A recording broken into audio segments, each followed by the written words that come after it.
Pickwick Papers by Charles Dickens. Chapter 4. A Field Day and Bivouac, More New Friends, an Invitation to the Country. Many authors entertain not only a foolish but a really dishonest objection to acknowledge the sources whence they derive much valuable information.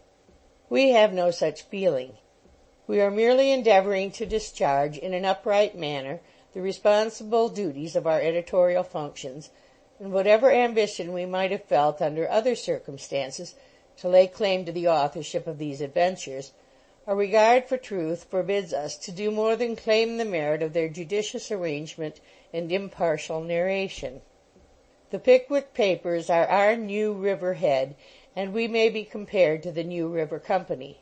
The labors of others have raised for us an immense reservoir of important facts. We merely lay them on and communicate them in a clear and gentle stream through the medium of these pages to a world thirsting for Pickwickian knowledge.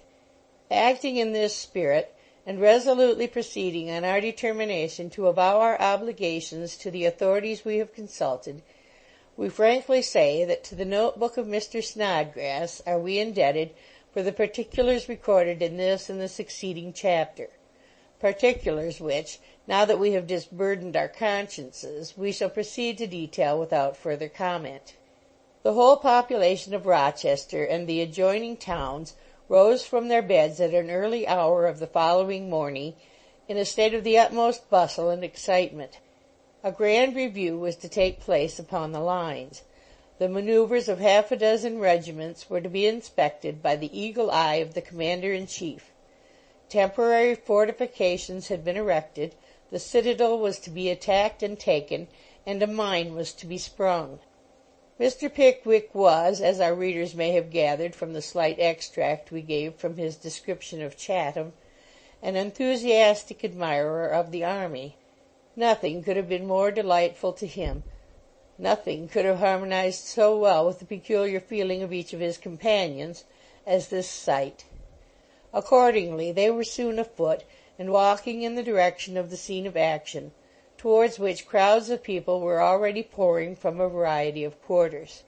The appearance of everything on the lines denoted that the approaching ceremony was one of the utmost grandeur and importance.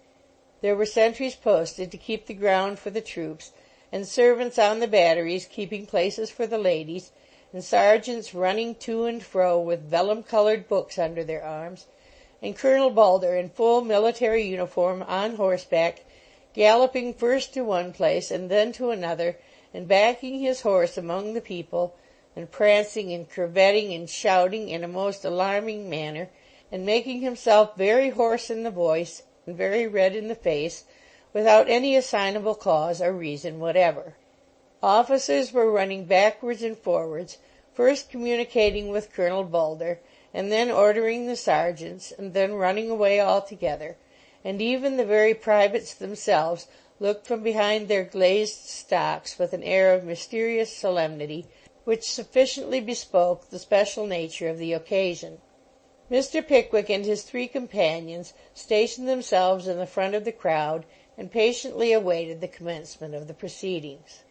The throng was increasing every moment, and the efforts they were compelled to make to retain the position they had gained sufficiently occupied their attention during the 2 hours that ensued. At one time there was a sudden pressure from behind, and then Mr. Pickwick was jerked forward for several yards with a degree of speed and elasticity highly inconsistent with the general gravity of his demeanour. At another moment there was a request to "keep back" from the front, and then the butt end of a musket was either dropped upon Mr. Pickwick's toe to remind him of the demand, or thrust into his chest to ensure its being complied with. Then some facetious gentleman on the left, after pressing sideways in a body and squeezing Mr. Snodgrass into the very last extreme of human torture, would request to know "vere he was a shovin' to," and when Mr. Winkle had done expressing his excessive indignation at witnessing this unprovoked assault, some person behind would knock his hat over his eyes and beg the favour of his putting his head in his pocket. These and other practical witticisms, coupled with the unaccountable absence of Mr. Tupman, who had suddenly disappeared and was nowhere to be found, rendered their situation upon the whole rather more uncomfortable than pleasing or desirable. At length that low roar of many voices ran through the crowd which usually announces the arrival of whatever they have been waiting for. All eyes were turned in the direction of the sally-port. A few moments of eager expectation, and colours were seen fluttering gaily in the air, arms glistening brightly in the sun. Column after column poured on to the plain. The troops halted and formed. The word of command rang through the line. There was a general clash of muskets as arms were presented, and the commander-in-chief, attended by Colonel Bulder and numerous officers, cantered to the front. The military bands struck up all together. The horses stood upon 2 legs each, cantered backwards, and whisked their tails about in all directions. The dogs barked, the mob screamed, the troops recovered, and nothing was to be seen on either side, as far as the eye could reach, but a long perspective of red coats and white trousers, fixed and motionless. Mr. Pickwick had been so fully occupied in falling about and disentangling himself miraculously from between the legs of horses that he had not enjoyed sufficient leisure to observe the scene before him until it assumed the appearance we have just described. When he was at last enabled to stand firmly on his legs, his gratification and delight were unbounded. "Can anything be finer or more delightful?" he inquired of Mr. Winkle. "Nothing," replied that gentleman, who had had a short man standing on each of his feet for the quarter of an hour immediately preceding. "It is indeed a noble and a brilliant sight," said Mr. Snodgrass, in whose bosom a blaze of poetry was rapidly bursting forth, "to see the gallant defenders of their country drawn up in brilliant array before its peaceful citizens, their faces beaming, not with warlike ferocity, but with civilized gentleness, their eyes flashing, not with the rude fire of rapine or revenge, but with the soft light of humanity and intelligence." Mr. Pickwick fully entered into the spirit of this eulogium, but he could not exactly re-echo its terms, for the soft light of intelligence burned rather feebly in the eyes of the warriors, inasmuch as the command "eyes front" had been given, and all the spectator saw before him was several thousand pair of optics staring straight forward, wholly divested of any expression whatever. "We are in a capital situation now," said Mr. Pickwick, looking round him. The crowd had gradually dispersed in their immediate vicinity, and they were nearly alone. "Capital!" echoed both Mr. Snodgrass and Mr. Winkle. "What are they doing now?" inquired Mr. Pickwick, adjusting his spectacles. I rather think," said Mr. Winkle, changing colour, "I rather think they're going to fire." "Nonsense," said Mr. Pickwick hastily. I really think they are," urged Mr. Snodgrass, somewhat alarmed. "Impossible," replied Mr. Pickwick. He had hardly uttered the word when the whole half-dozen regiments levelled their muskets as if they had but one common object, and that object the Pickwickians, and burst forth with the most awful and tremendous discharge that ever shook the earth to its centres or an elderly gentleman off his. It was in this trying situation, exposed to a galling fire of blank cartridges, and harassed by the operations of the military, a fresh body of whom had begun to fall in on the opposite side, that Mr. Pickwick displayed that perfect coolness and self-possession which are the indispensable accompaniments of a great mind. He seized Mr. Winkle by the arm, and placing himself between that gentleman and Mr. Snodgrass, earnestly besought them to remember that beyond the possibility of being rendered deaf by the noise, there was no immediate danger to be apprehended from the firing. But suppose some of the men should happen to have ball cartridges by mistake," remonstrated Mr. Winkle, pallid at the supposition he was himself conjuring up. "I heard something whistle through the air now, so sharp, close to my ear." "We had better throw ourselves on our faces, hadn't we?" said Mr. Snodgrass. No, it's over now," said Mr. Pickwick. His lip might quiver and his cheek might blanch, but no expression of fear or concern escaped the lips of that immortal man. Mr. Pickwick was right. The firing ceased, but he had scarcely time to congratulate himself on the accuracy of his opinion when a quick movement was visible in the line. The hoarse shout of the word of command ran along it, and before either of the party could form a guess at the meaning of this new manoeuvre, the whole of the half-dozen regiments, with fixed bayonets, charged at double-quick time down upon the very spot on which Mr. Pickwick and his friends were stationed. Man is but mortal, and there is a point beyond which human courage cannot extend. Mr. Pickwick gazed through his spectacles for an instant on the advancing mass, and then fairly turned his back and, we will not say fled, firstly because it is an ignoble term, and secondly because Mr. Pickwick's figure was by no means adapted for that mode of retreat. He trotted away at as quick a rate as his legs would convey him, so quickly indeed that he did not perceive the awkwardness of his situation to the full extent until too late. The opposite troops, whose falling in had perplexed Mr. Pickwick a few seconds before, were drawn up to repel the mimic attack of the sham besiegers of the citadel, and the consequence was that Mr. Pickwick and his two companions found themselves suddenly enclosed between two lines of great length, the one advancing at a rapid pace, and the other firmly waiting the collision in hostile array. "Hoy!" shouted the officers of the advancing line. "Get out of the way!" cried the officers of the stationary one. "Where are we to go to?" screamed the agitated Pickwickians. "Hoy! Hoy! Hoy!" was the only reply.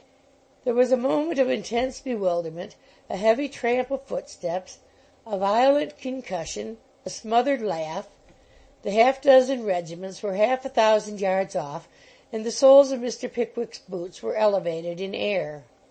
Mr. Snodgrass and Mr. Winkle had each performed a compulsory somerset with remarkable agility, when the first object that met the eyes of the latter as he sat on the ground, staunching with a yellow silk handkerchief the stream of life which issued from his nose, was his venerated leader at some distance off, running after his own hat, which was gambolling playfully away in perspective. There are very few moments in a man's existence when he experiences so much ludicrous distress or meets with so little charitable commiseration as when he is in pursuit of his own hat. A vast deal of coolness and a peculiar degree of judgment are requisite in catching a hat. A man must not be precipitate, or he runs over it. He must not rush into the opposite extreme, or he loses it altogether. The best way is to keep gently up with the object of pursuit, to be wary and cautious, to watch your opportunity well, get gradually before it, then make a rapid dive, seize it by the crown, and stick it firmly on your head, smiling pleasantly all the time as if you thought it as good a joke as anybody else. There was a fine, gentle wind, and Mr. Pickwick's hat rolled sportively before it. The wind puffed, and Mr. Pickwick puffed, and the hat rolled over and over as merrily as a lively porpoise in a strong tide, and on it might have rolled, far beyond Mr. Pickwick's reach, had not its course been providentially stopped, just as that gentleman was on the point of resigning it to its fate. Mr. Pickwick, we say, was completely exhausted and about to give up the chase, when the hat was blown with some violence against the wheel of a carriage which was drawn up in a line with 6 other vehicles, on the spot to which his steps had been directed. Mr. Pickwick, perceiving his advantage, darted briskly forward, secured his property, planted it on his head, and paused to take breath. He had not been stationary half a minute when he heard his own name eagerly pronounced by a voice, which he at once recognized as Mr. Tupman's, and looking upwards he beheld a sight which filled him with surprise and pleasure. In an open barouche, the horses of which had been taken out, the better to accommodate it to the crowded place, stood a stout old gentleman in a blue coat and bright buttons, corduroy breeches and top boots, 2 young ladies in scarfs and feathers, a young gentleman apparently enamoured of one of the young ladies in scarfs and feathers, a lady of doubtful age, probably the aunt of the aforesaid, and Mr. Tupman, as easy and unconcerned as if he had belonged to the family from the first moments of his infancy. Fastened up behind the barouche was a hamper of spacious dimensions, one of those hampers which always awakens in a contemplative mind associations connected with cold fowls, tongues, and bottles of wine. And on the box sat a fat and red-faced boy in a state of somnolency whom no speculative observer could have regarded for an instant without setting down as the official dispenser of the contents of the before-mentioned hamper, when the proper time for their consumption should arrive. Mr. Pickwick had bestowed a hasty glance on these interesting objects when he was again greeted by his faithful disciple. "Pickwick! Pickwick!" said Mr. Tupman. "Come up here. Make haste." "Come along, sir. Pray come up," said the stout gentleman. "Joe! Damn that boy, he's gone to sleep again. Joe, let down the steps." The fat boy rolled slowly off the box, let down the steps, and held the carriage door invitingly open. Mr. Snodgrass and Mr. Winkle came up at the moment. "Room for you all, gentlemen," said the stout man. "Two inside and one out. Joe, make room for one of these gentlemen on the box. Now, sir, come along." And the stout gentleman extended his arm and pulled first Mr. Pickwick and then Mr. Snodgrass into the barouche by main force. Mr. Winkle mounted to the box. The fat boy waddled to the same perch and fell asleep instantly. "Well, gentlemen," said the stout man, "very glad to see you. Know you very well, gentlemen, though you mayn't remember me. I spent some evenin's at your club last winter. Picked up my friend Mr. Tupman here this morning, and very glad I was to see him. Well, sir, and how are you? You do look uncommon well, to be sure." Mr. Pickwick acknowledged the compliment, and cordially shook hands with the stout gentleman in the top boots. "Well, and how are you, sir?" said the stout gentleman, addressing Mr. Snodgrass with paternal anxiety. "Charming, eh? Well, that's right, that's right. And how are you, sir?" to Mr. Winkle. "Well, I am glad to hear you say you are well. Very glad I am, to be sure. My daughters, gentlemen, my gals, these are, and that's my sister, Miss Rachel Wardle. She's a miss, she is, and yet she ain't a miss, eh, sir, eh?" And the stout gentleman playfully inserted his elbow between the ribs of Mr. Pickwick, and laughed very heartily. "Lor, brother," said Miss Wardle, with a deprecating smile. "True, true," said the stout gentleman. "No one can deny it. Gentlemen, I beg your pardon. This is my friend Mr. Trundle. And now you all know each other, let's be comfortable and happy and see what's going forward. That's what I say." So the stout gentleman put on his spectacles, and Mr. Pickwick pulled out his glass, and everybody stood up in the carriage and looked over somebody else's shoulder at the evolutions of the military. Astounding evolutions they were, one rank firing over the heads of another rank and then running away, and then the other rank firing over the heads of another rank and running away in their turn, and then forming squares with officers in the center, and then descending the trench on one side with scaling ladders, and ascending it on the other again by the same means, and knocking down barricades of baskets, and behaving in the most gallant manner possible. Then there was such a ramming down of the contents of enormous guns on the battery, with instruments like magnified mops, such a preparation before they were let off, and such an awful noise when they did go, that the air resounded with the screams of ladies. The young Misses Wardle were so frightened that Mr. Trundle was actually obliged to hold one of them up in the carriage, while Mr. Snodgrass supported the other. And Mr. Wardle's sister suffered under such a dreadful state of nervous alarm that Mr. Tupman found it indispensably necessary to put his arm round her waist to keep her up at all. Everybody was excited except the fat boy, and he slept as soundly as if the roaring of cannon were his ordinary lullaby.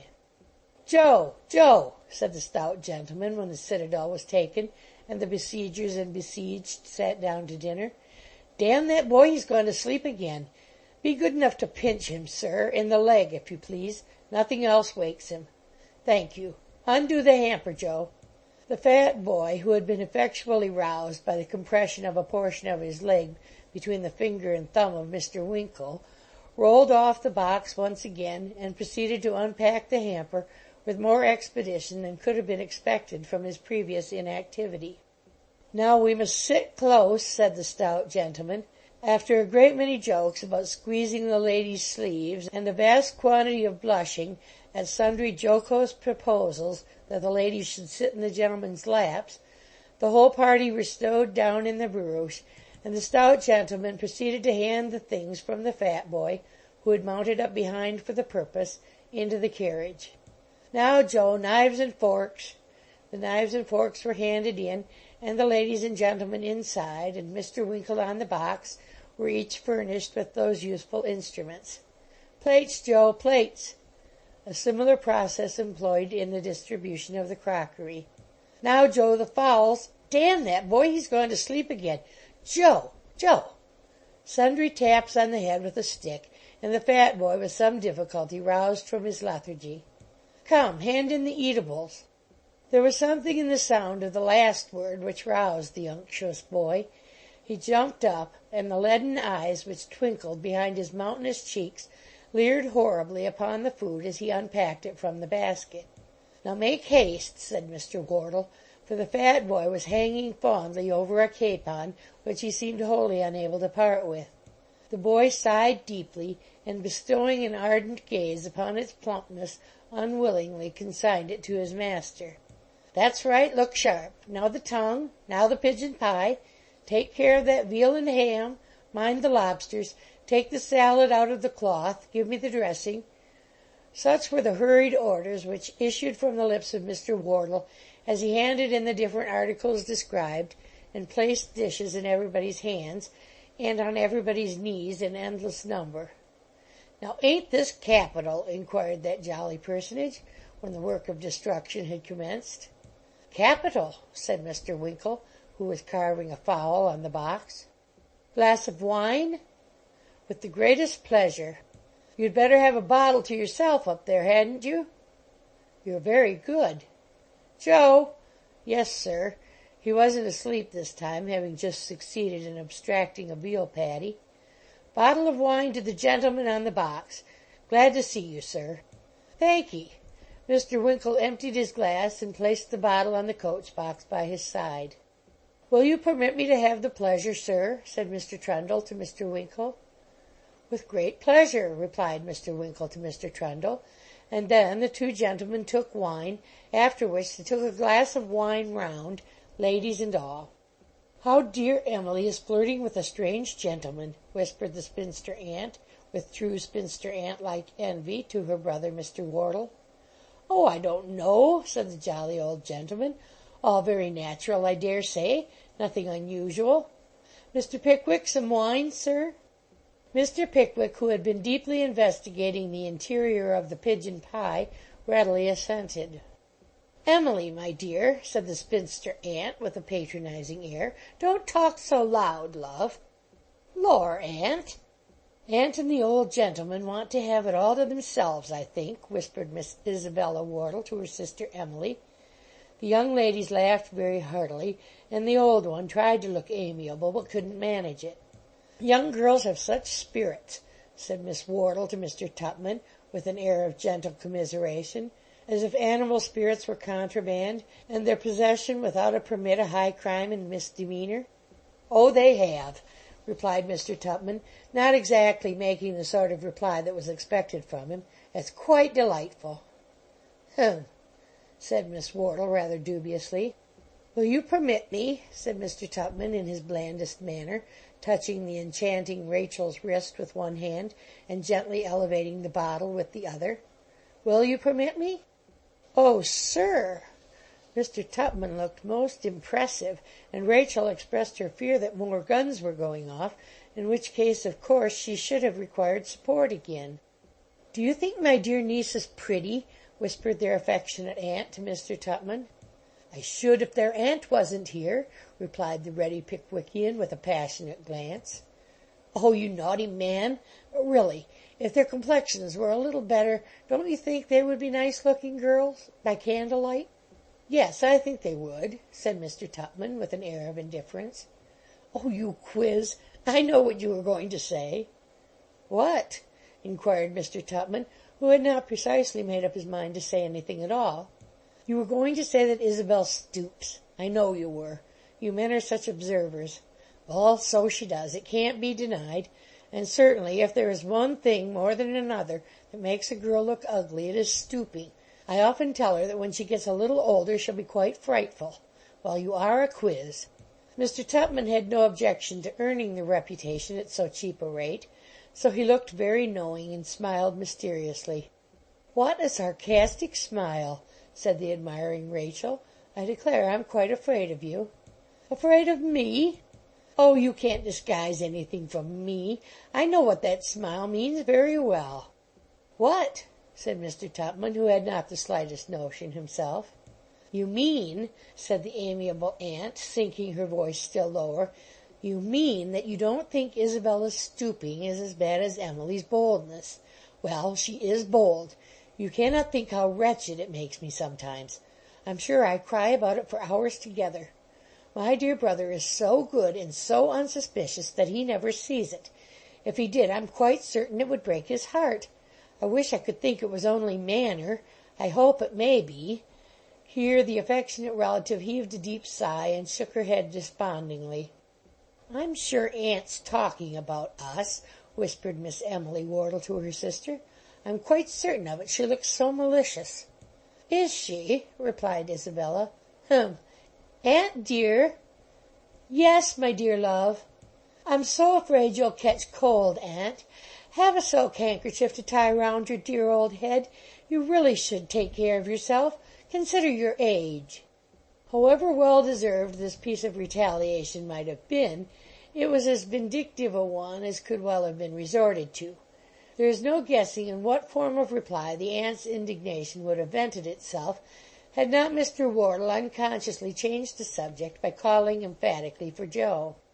"Damn that boy!" said the old gentleman. "He's gone to sleep again." "Very extraordinary boy, that," said Mr. Pickwick. "Does he always sleep in this way?" "Sleep!" said the old gentleman. "He's always asleep. Goes on errands fast asleep, and snores as he waits at table." "How very odd!" said Mr. Pickwick. "Ah, odd indeed!" returned the old gentleman. "I'm proud of that boy. Wouldn't part with him on any account. He's a natural curiosity. Here, Joe, Joe, take these things away and open another bottle. Do you hear?" The fat boy rose, opened his eyes, swallowed the huge piece of pie he had been in the act of masticating when he last fell asleep, and slowly obeyed his master's orders, gloating languidly over the remains of the feast as he removed the plates and deposited them in the hamper.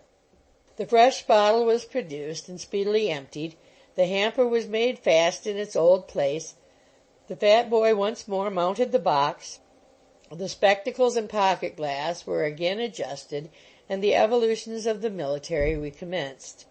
There was a great fizzing and banging of guns and starting of ladies, and then a mine was sprung, to the gratification of everybody, and when the mine had gone off, the military and the company followed its example and went off too.